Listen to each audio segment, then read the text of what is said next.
We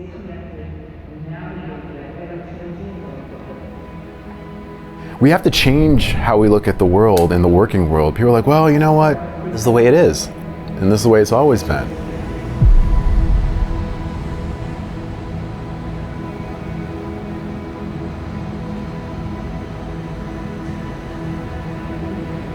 I can be strongly aligned with an ideology or a belief, but I can still disagree without disrespect.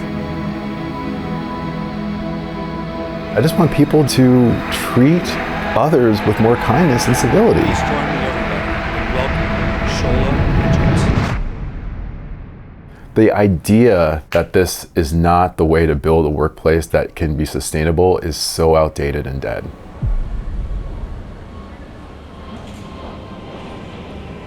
Right now we're in Los Angeles International Airport, LAX, gonna head over to Boston Logan, and then we're gonna have a keynote there at the Heinz Convention Center.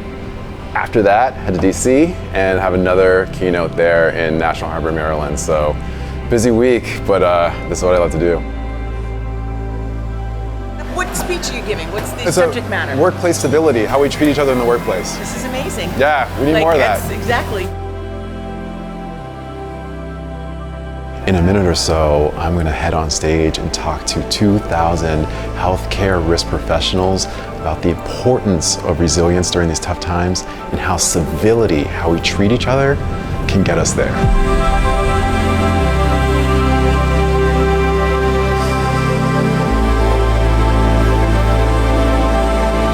For people who love to worry, this is a great time to be alive, isn't it?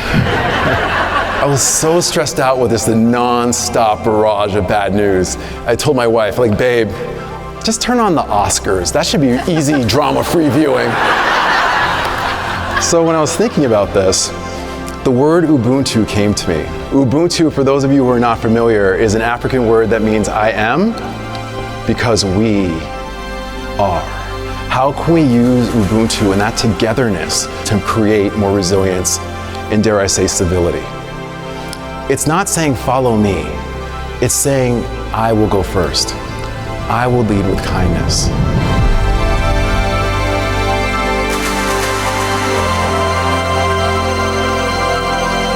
In this day and age, what more importantly can we talk about than kindness? And I loved him being brave enough to share some of the harsh things that he's been through. It was wonderful, very personal.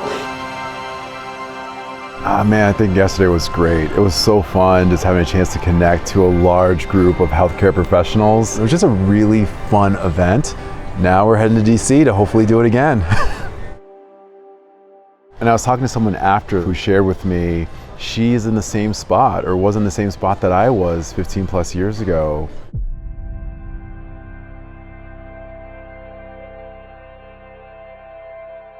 It's hard for me to talk about because I think about how things could have ended very differently for me.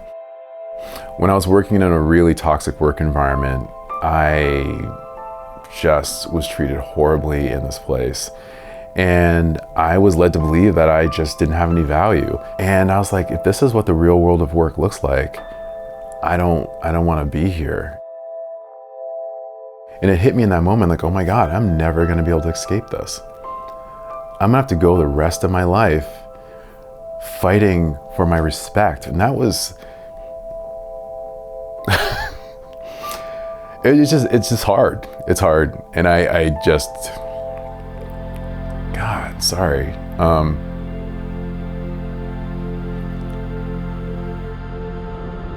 I said, I'm done. I'm done. I made a decision while driving to this very toxic job that I was going to take my own life. And in that moment, that morning where I decided it was strange because I felt it as like a voice being like, just do it. What are you waiting for? There's no hope. And I took the wheel and I turned it sharply towards the guardrail on the freeway. I attempted to drive my car off the overpass in an attempt to make it look like an accident. For reasons that I'm not quite clear on, but super grateful for, the guardrail held. I came back into incoming traffic. And then I settled on the shoulder of the road and I just thought to myself, what did I just do? what did I just do? I almost ended my life due to how I was being treated at work. I remember this exasperation of like, why isn't anyone doing something about this?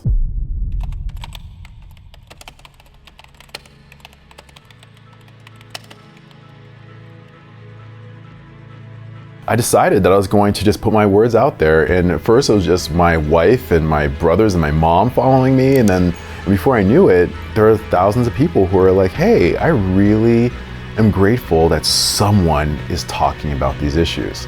And I wrote my first book, Making Work Work, and then I followed up with Go Together. And at that point, I was like, all right, this message is starting to take off. People want to do this. I was getting on bigger stages and talking to larger groups of people internationally. And then Congress. So in this hearing, I would like to share a recommendation on how Congress can use civility to create more positive and a productive institution that truly serves the American people.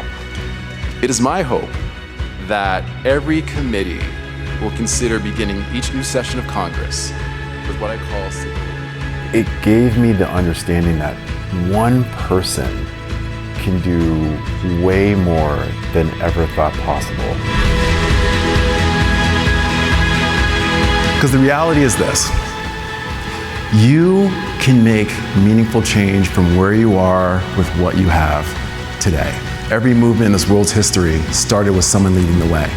My journey started as a suicidal person on the side of a road on a freeway in Los Angeles, realizing the importance of our shared humanity and the lack of it that I had in my life.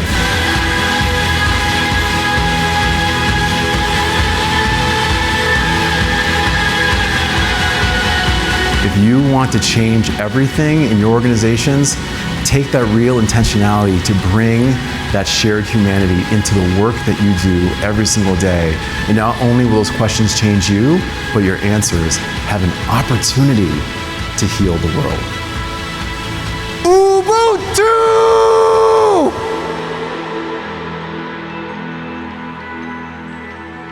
There's so many things that I want people to understand through this work.